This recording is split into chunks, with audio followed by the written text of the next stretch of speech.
Doamnelor, domnilor, satisfacția clienților, a oaspeților, acum depinde de domeniul de activitate, ne reprezintă numitorul comun atunci când vine vorba de recrutare a unei echipe care să ne ajute să construim.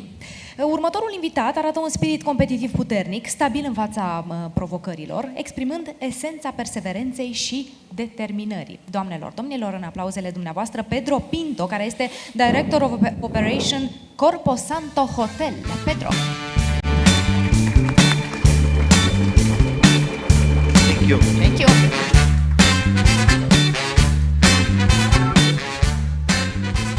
Hello, good afternoon. I'm Pedro, coming from Portugal. Very nice country for you to visit if you've not yet done so. Important to notice I'm a little bit nervous because normally when I was called to HR, it was not for the good reason. So, facing all of you, the pressure is on.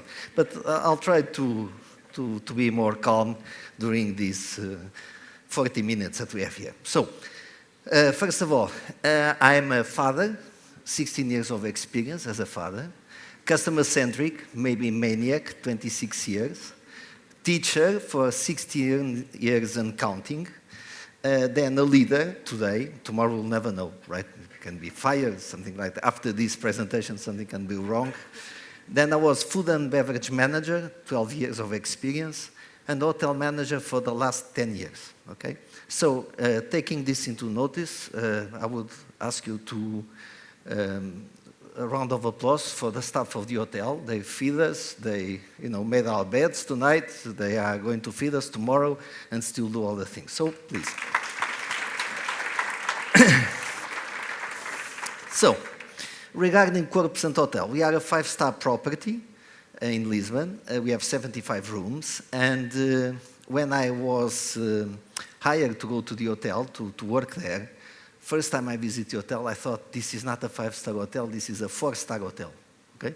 So I told that to the owner. He didn't take it very friendly at the time.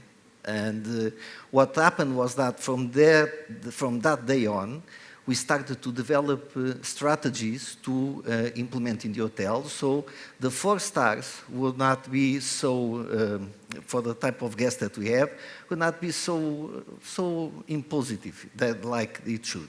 So during the last years, I brought just from 2022 on, we won some prizes. Some that for people that are related with the hotel business, they are very important. For instance, Booking.com, the punctuation that we have, 9.5, 9.4 last year, and this year again, 9.5. TripAdvisor, #1 in Portugal for the last 4 years.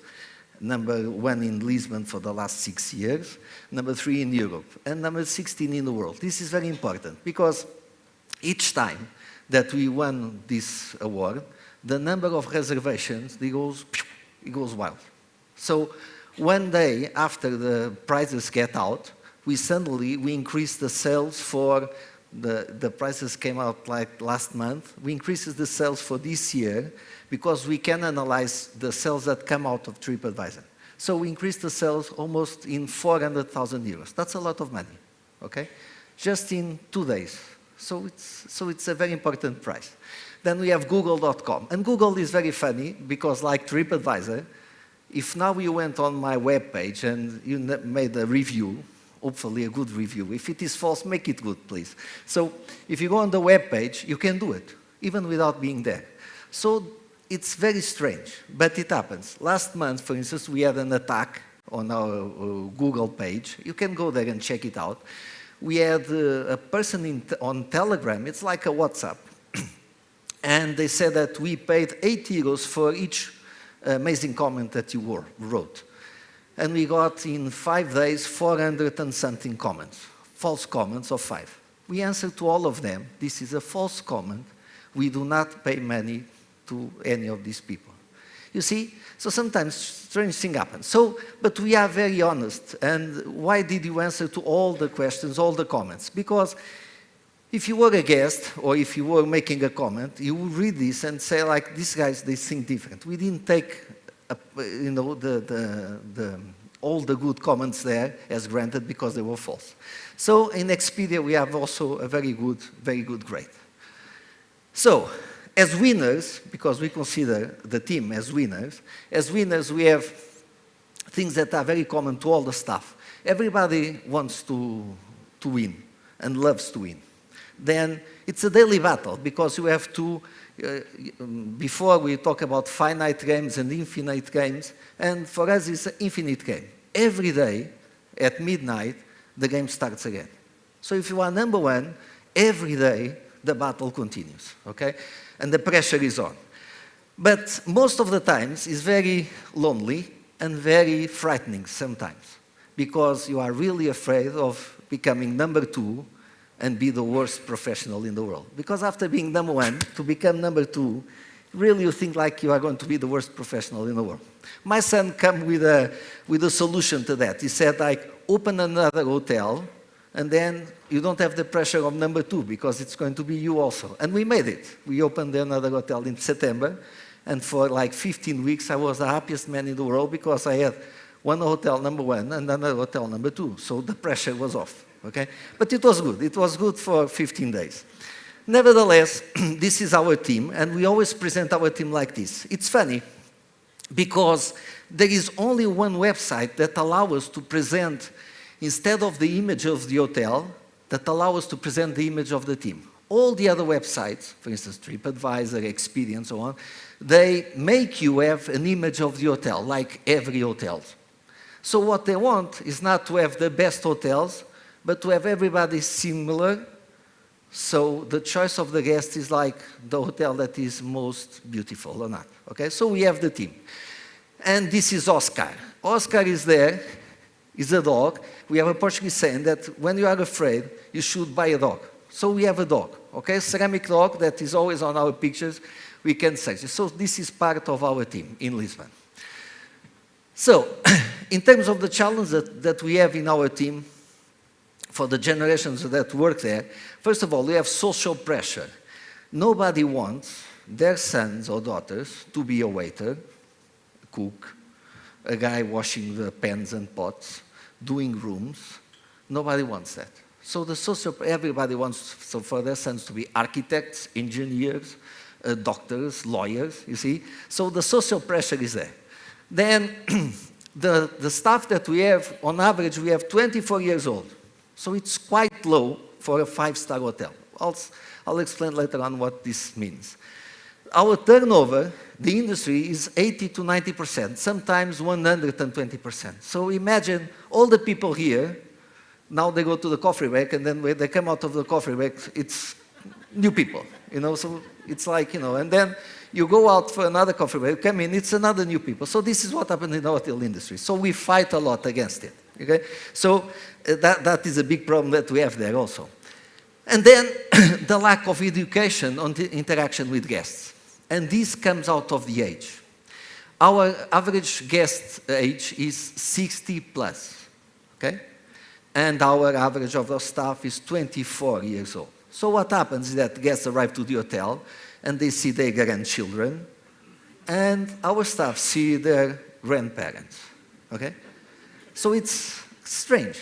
And in a 5-star hotel, this is even stranger. Because when guests go to the reception and ask for, you know, where is a good restaurant for me to go? Imagine a kid with 23 years old saying, oh, go to this place. And they say, what does he know about, you know? So this is very common. So we have to train them according to that. One thing that we do is that on each shift, for instance, in the reception, we have an older person and a younger person. And it's the balance between them that allows for the younger guests to go there and ask for a restaurant, that can be a McDonald's, for instance, or when Uber arrives to the hotel, the delivery of food, they take it very simply, like, you know, this is the room number, we'll send it upwards, and things like that. So it's important to understand that many times when you have a complaint of a guest, automatically the guest goes to the reception, sees a young staff, and he will say, call me the manager. And then the manager comes in, the front office manager, is 27 years old, and he says, come on, call me the owner, you see? And this happens a lot. And you have to train the staff not to be frightened about this, okay? But on the other hand, you have to make the less mistakes as possible, okay? So Another thing that the staff values in our hotel is like the job is near home, okay? So they don't take a lot of public transportation. Another thing is like, they like the time off for social meetings, but they want the schedules not to always change, every week change the schedule. So we try at least to give them schedules for 15 days in a row without changing, okay? Then another thing that we have to change in the hotel was the type of food. You know, I like very much to eat. It's 90 kilos, so this is it. And one thing that happens there is that when we started to hire younger and younger people, they want to eat in the staff meals, they wanted lasagna, pizza, hamburgers.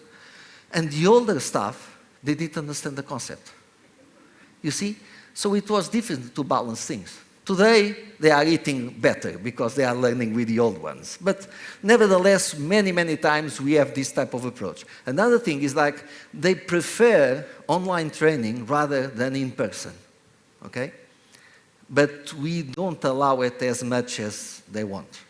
Because really we want them to interact and to have that experience with us.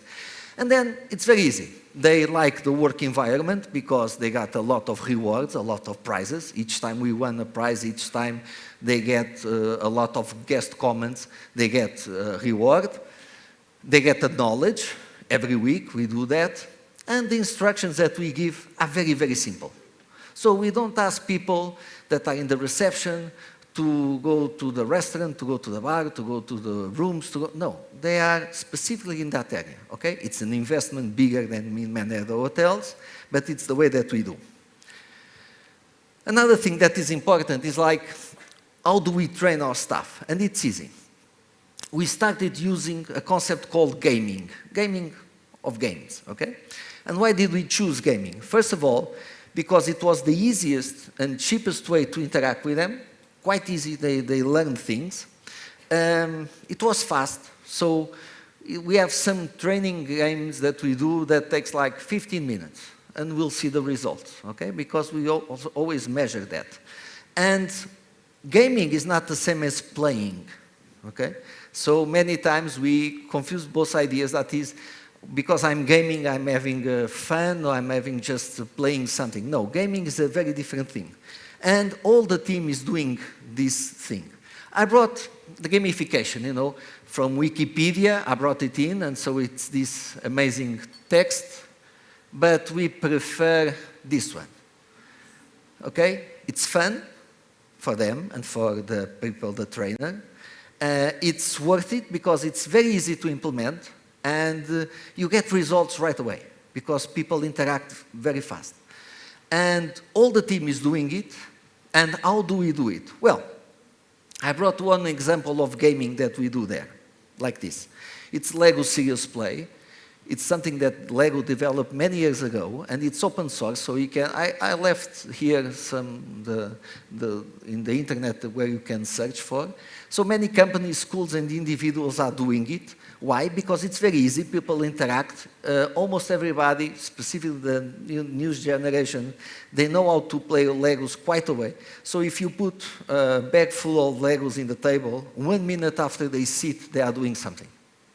And that is a great way for people to feel free and to talk about, okay? Things that why do we use Lego Serious Play, for instance? It's easy to use, it's fun, it's open source, so it's not a big investment. But sometimes it's difficult to implement. Why? Because you need the experience of the facilitator. Because sometimes they start to play with the pieces of Lego, and they forgot about what we are there for. So, you see, so the facilitator has to be very present there, and he has to know the ropes. There are some psychologists that are using this type of approach, Lego, with small children, and they're getting good results, because really they explain how is school. How do they connect with school? How do they connect with their friends in school? And sometimes they identify the bully without knowing that they are identifying the bullying. So, in our work is fun because sometimes we say like, express yourself with Legos in terms of what is your work environment. And suddenly there is an elephant there. They really pick a piece that is an elephant and put it there. Normally it's the boss, or it's the manager, or it's something like that, or it's a colleague. So it's important to work like that. But we do two very different things. On image A, this one, this is what we call gaming. We do exactly like it is supposed to. So we can call it also role-playing. But what we do here is we train our staff, for instance, in the reception, really in terms of doing check-in, check-out, but also in terms of what do the guests expect from them, okay? And we simulate some kind of complaints that the guests have. Another thing is this, that is what we used to do in our hotel, is to do the same exercise over and over and over again. So let's simulate a check-in. So you say good morning, good afternoon, good evening, can I get your passports, how was your trip, ta-ta-ta-ta-ta-ta. That is training. That's not what we want. We really want interaction. We really want from the beginning, from the guest arriving to the hotel, to the reception saying like, my trip was lousy. It took me 12 hours to get here. So now what are you going to do? Follow-up procedures? Well, good evening. How was your trip? You know, so right away from the beginning, we try to use this type of approach instead of this one. Because for them it's easier to memorize, because they do it once and twice and 3 and 4 times. And for us it's much richer because we get better results. Another thing, it's like, how do we get to know guests? That was another problem. Because to teach people that had a lot of experience in the hotel business, it's quite easy. You know, people already know how to do the ropes. So they know how to do check-in, check-out, etc. But what we do is like we do daily surveys to all the guests in the hotel, sometimes even more than once. And I know that some of you say, oh, that is very boring, always asking things, always answering things. But I'll give you an example. In breakfast, we ask you, how was your night? You know, did you sleep well? All of those things. Because, you know, still today, don't forget, the most important thing is like, and we give back the money to all the guests that complain about not sleeping. You go to a hotel, first of all, to sleep. That's it. Sometimes we forget about it. But it's to sleep, or else you would sleep in the car. You wouldn't go to the hotel. So if you don't sleep, the problem is very easy to solve. You have to get the money back, or do a discount, or something that the guests relate to, okay? So when you have this approach, right away, half of the complaints disappear, magically. I know that some of you are thinking like, what about if a guy goes there and complains about, yes, that's one guy in 1,000. And then there they are all the other guys, okay? So keep this in mind. So for instance, one question that we do on breakfast time, we had a lot of complaints from guests staying in the hotel that wanted to have dinner, and they arrived to the restaurant and the restaurant was full. Because most of you had this experience. You arrive to the hotel and the reception say, do you want to have, you know, to make a reservation? And always people said, always in hotels, restaurants are empty, but ours is not. So at breakfast time, we already ask you, do you want to make a reservation for dinner? Because restaurant is always full. So complaints stopped. Just because we are not, we are in the forefront. We are always asking things, what do you do? So when you arrive to the restaurant at night, the restaurant is full. And maybe you are going to complain with your husband or with your wife. Why? Because you didn't make the reservation. But you know that we know that you didn't make the reservation. You see? And that changes the concept. Because many times, the maître d', that's the person that runs the restaurant, he looks at and says like, come on, you said today that you didn't want to make the reservation. I have it here, but we'll try to find a solution. So it's a different approach, okay? So this is very important. We do generic training and specific training. Generic training, less and less. Generic training is much more when you arrive to the hotel and start to work. At least we now give you 2 to 3 days that you are not going to work directly with the guest, okay? And this is generic training. You know, where is the hotel, why is it there, when did it open, you know, what is the name of the restaurant, and so on. And then we give specific training. I brought here 2 examples. So, Booking.com and TripAdvisor. So, Booking.com, in 2024, this year, we have 9.5. We increased from 9.4 to 9.5. So it was a good thing. It is said that for each 9.5, 9.6 decimal part, it's worth more or less 300,000 euros. So it's a lot of money, okay? So that's why we strive to go there. And then we have TripAdvisor, okay? So, booking.com. So this is the way that we train our staff, okay? So if you were working there, I would explain this. So this is our basic categories. This is our guest valuations that we have, 9.7 in 10, 9.2 value for money, 9.7 in cleanliness, location, amenities, and so on. And then these are the additional categories that don't count for the overall score that you have, but they are also important. And if we look at all of them, and I've done this exercise for you to have an idea, this was our all the scores that guests gave us last year. We do this comment by comment, day by day, guest by guest. So there is no guesswork in there. So it's not the manager that, most of us have passed. What's the main point in your hotel? Quality. What type of quality? Food, room, bed, staff? No? So we go to each one. So these are the guys that gave us 1. These are the haters. See? The guys that didn't understand the concept. Very bad clients. Okay? So let's take this out of the equation. So we have also these ones, 4s and 5s. They look the same, but not as bad. But last year we had 4, 1, and here we had 1, 2, 4, 5s. Just for you to have an idea regarding this, 1 comment of 1 means that we have a lot of 10s to gain to get to our average. See? Because for having 9.5, you have to have a lot of 10s. A lot of them. So that's why it's so important when we have a comment like this, I don't joke around like I did with you. We really get upset. And we really want to know what happened with that guest. And we do the surveys. We're going to check all the surveys that they've answered. We are going to see what was the room, what was the person that made the check-in, check-out. Obviously, we phone the guest. When we have a score below 9, we always phone the guest. Because for us, it's a complaint. Okay? And this is very important. So we do all of this, and we know on average that 14% of the guests that stay in the hotel from booking.com, they go online and comment. So it's easy. You have 100 rooms sold this month, you get 14 reviews. So from there on, we know the average of the year. It was 939, the lowest ever in our hotel, and we work from there on. So now we know how many 10s we need to have, and we pressure that. So we start to develop the strategies. Very simple things.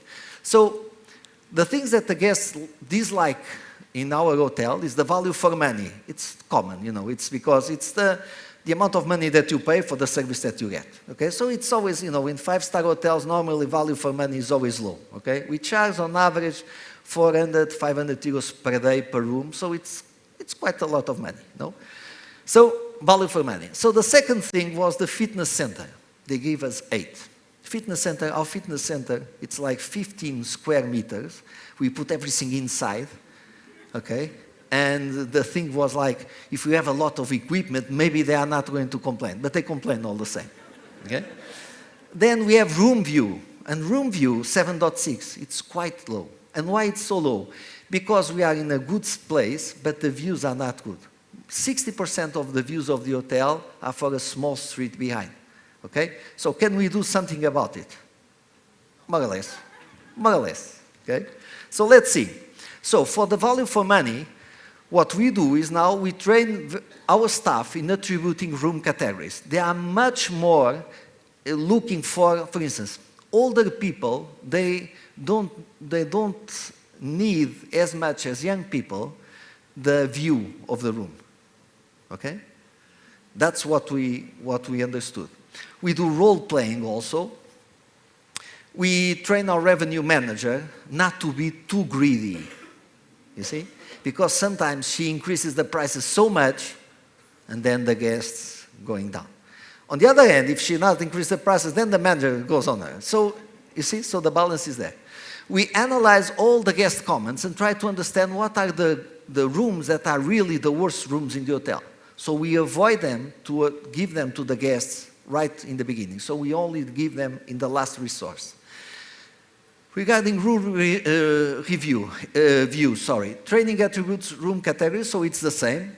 Role-playing, it's the same. And analysis of guest comments, it's the same. So you see, when you have complaints, more or less, most of the times, the solutions are the same. So if you train them, you get better results right away. And for instance, in the fitness center, what we find, like we invested in new equipment, so now we have a full fitness center, but with new equipment, and we found alternatives. So each time we see a person that goes to the gym, or a person that brings the sneakers and things like that, automatically we say that this is a voucher that you can go to a gym outside the hotel. It's like 2 minutes away, and you can go there. It's an amazing gym. And the person, they started to give us better valuations, okay? We use tools like Keynote, and this is a card game that we develop in the hotel that has questions for the staff, and also the answers that we expect. I'll give you an example.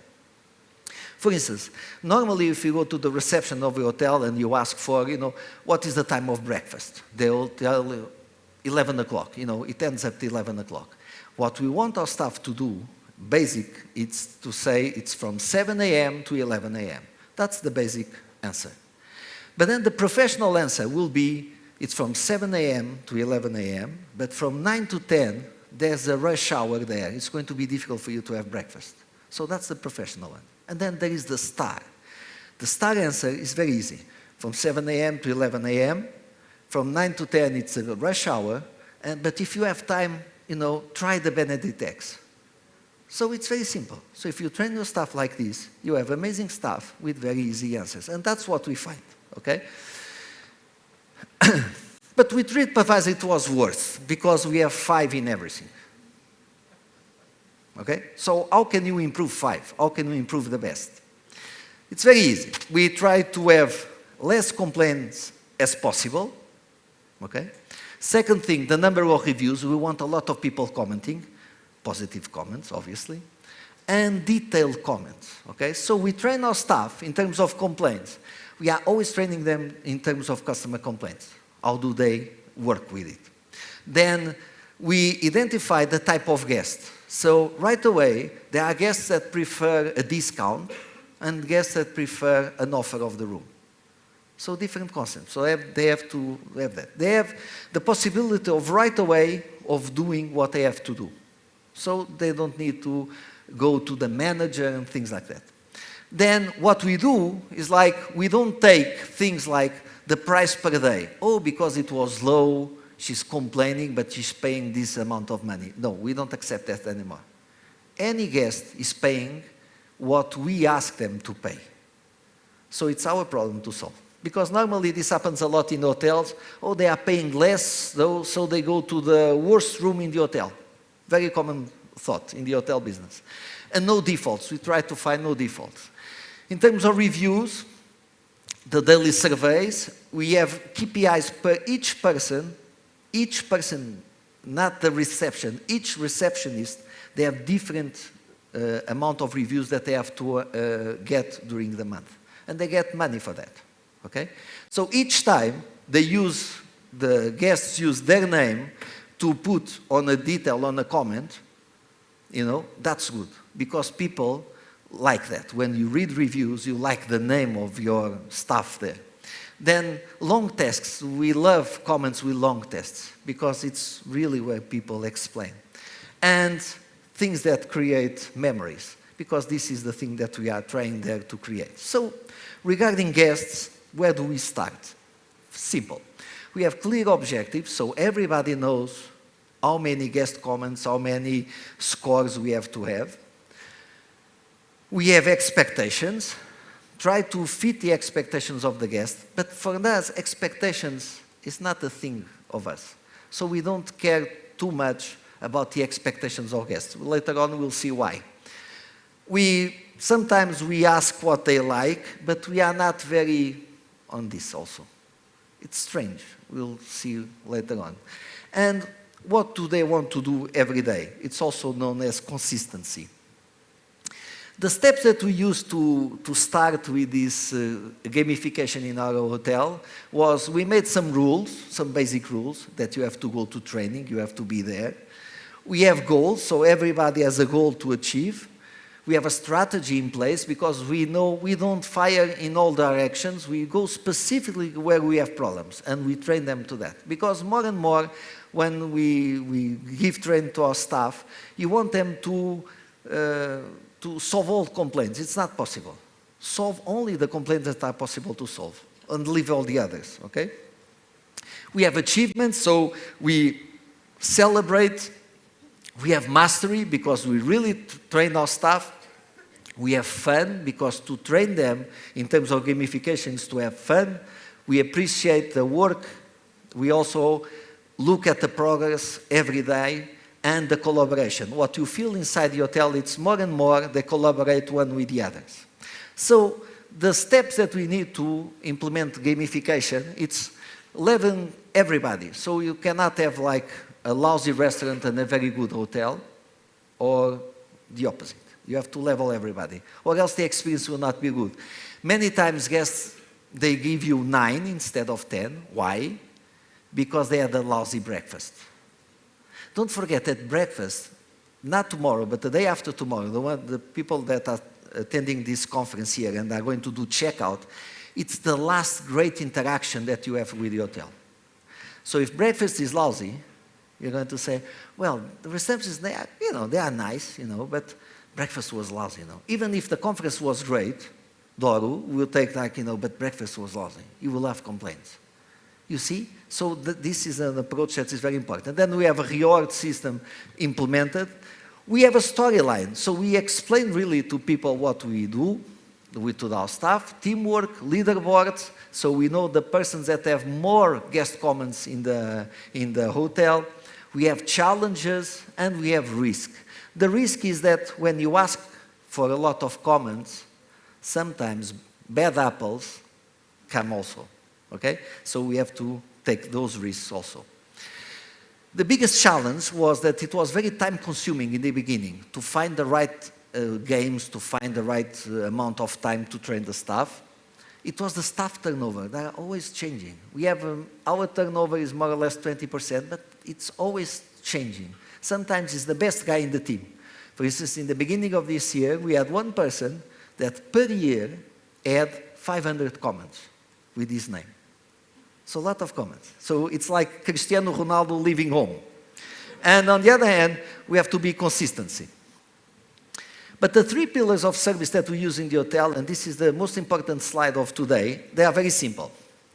Find out what customers don't like or don't want. Okay? Why? Because there are far less people, they don't like far less things than the things that they like. I'll give you an example. We opened a hotel in Angola last month. And Angola, they have very few varieties of fruit, okay? So what we train our staff is to ask not what they want, they like, but what they don't want and what they don't like. So if I know that, I'm not going to make another mistake. I'm going to give you a simple example. Imagine that you like pineapple, okay? If I don't have pineapple, and if I ask you, what do you like? You say pineapple, but I don't have pineapple. Then I'm going to ask you another thing, and you're going to say strawberries. I don't have strawberries, you see? So this is the type of thing that you don't want mistakes to make. You want to know, what don't you like? And you say, I don't like oranges. So if I bring a banana, it's red. You see? So this is the type of thing. So suddenly, out of 100 things that we have to teach, you are now just concentrated on one thing, the things that people don't like, okay? Then you have to be consistent. You have to deliver that banana every day. Consistent, you see? So that is an important step. And then create memories and share it. That memories that are going to be created is something that I have to relate. And I have to every day to ask you, how is your breakfast? Do you like this fruit? I have this type of a different banana instead of that one, okay? Bread instead of that one. But the thing that makes more people to find strange in our strategy is this one. We don't look at expectations. Because if I ask you what you like 1,000 different things. But the things that you really hate, it's one or two. And those are the ones that I want to avoid. And then move forward from there on, okay? But I'm going to give you some more examples. These are real numbers from last year. We had 1,695 comments online. Out of those, 95% were positive. So people talk positive about the hotel. And we answered to more or less 98% of all guest comments in the hotel. So these are the most important indicators. So last year, the thing that we had more complaints in the hotel was in food and beverage, breakfast.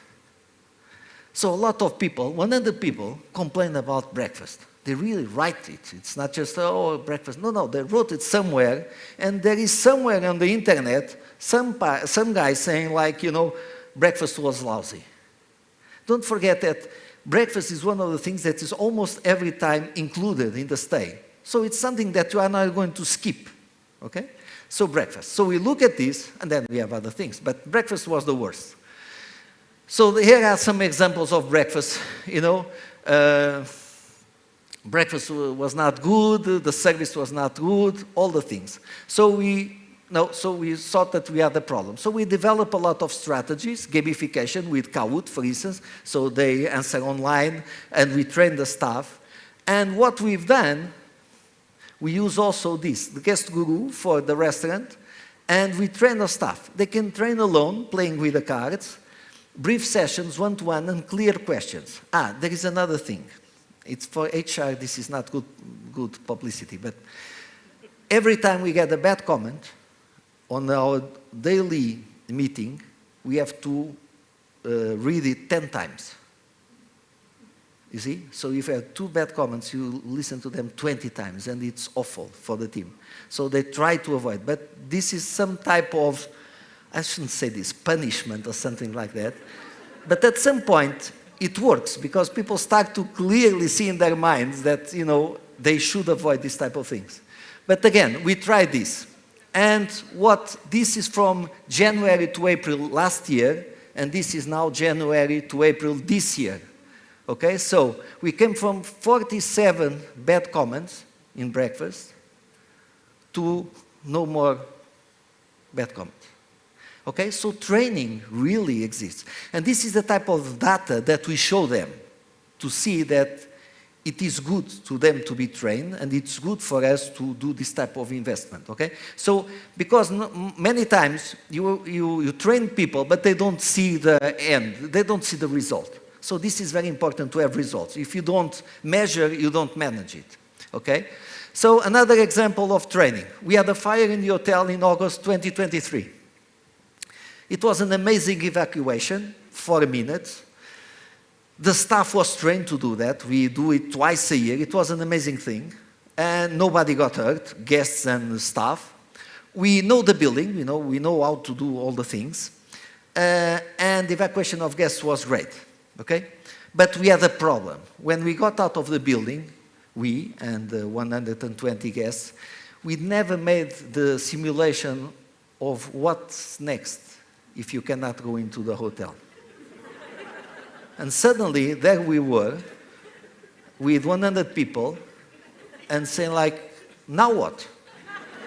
No, because the simulation always ended, with all the staff outside celebrating, everybody taking pictures, and suddenly 120 people to go to somewhere, okay? And we did not have any internet, because the computers were inside. We don't have any computers. We don't have any money. And we have to find rooms in the city for all of that people. So you see, sometimes training, we don't do it right to the end. We learned it in the bad way, okay? But we solve it, and no bad reviews anywhere. It costs a lot of money, but no bad reviews. Nevertheless, what we do, we still do weekly in terms of fire, we do it on a monthly basis, the fire drills, okay? We do it and we train our staff more and more. One thing that happened, the biggest damage that we had into the structure was not the fire, it was the water, okay? And why was the water? Because they didn't know where to close the water. So the water kept on running. So when the sprinkler system started to go, nobody could close the water. So now we have some, it's available in many places in the hotel, a picture where you close the water. So we learned something, okay? Nevertheless, we learned it the hard way. So we have internal trainers, train the trainer, weekly schedules, online and offline. So at least twice a week you get trained, some time of specific training in the hotel. For instance, in human resources, we use this, that is for management level. It's a deck of letters that helps you to answer back what are the questions that most of our staff does and most of our management does. We have KPIs that came from this one. We have clarification of goals and strategic improvements also. Another thing, and calling about she that we were talking about early, we have also this, because sustainability is one of the most important pillars in the strategy of our company, because it's the future. You don't have it, you cannot skip it, okay? So we have this type of decks, types of cards, that you just put the card with a specific theme or question, and then you develop answers going by. So what we made with this, we are one of the few eco-label hotels in Europe, and we have also won last year the Award of Excellence for sustainability in hotel business. We also earned with the Diversey a prize of the best project for sustainability, okay? So this is it. So this is the end of presentation. Time is up, but I fulfilled I think. So this is the decks that we use there, and also a book that is in Portuguese, so it's not the best thing, at least to learn Portuguese will be a good option. And this is the acknowledge that I would like to do to the Corpo Santo team, my family, Doro, and Irmil, that is my coach, performance coach that is over there, Romanian as you are, and that is working with me for the last 4 years. Thank you so much for your time. Thank you so much. Thank you. Please take a seat. Yes, Yeah, of please. course. Please take a seat.